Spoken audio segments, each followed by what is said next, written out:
Hi, I'm Lee from Columbia, and when we decided to update our 1980s bathroom, we got several offers from highly rated companies on Angie's List.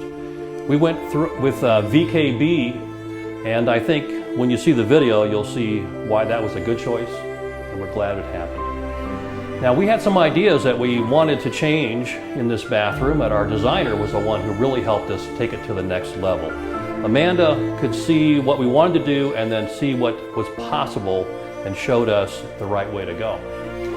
Now, the challenges here, I'm going to let the video speak for itself, but the challenges within this space, as in some other spaces here in Columbia, is that it has a vaulted ceiling, it's a large space, it's 10 foot in the middle, but only 6'2" at either end because of the vaulted spaces. We also had a 12-foot long tub surround and two walls that went all the way to the ceiling to close off the toilet area and the shower.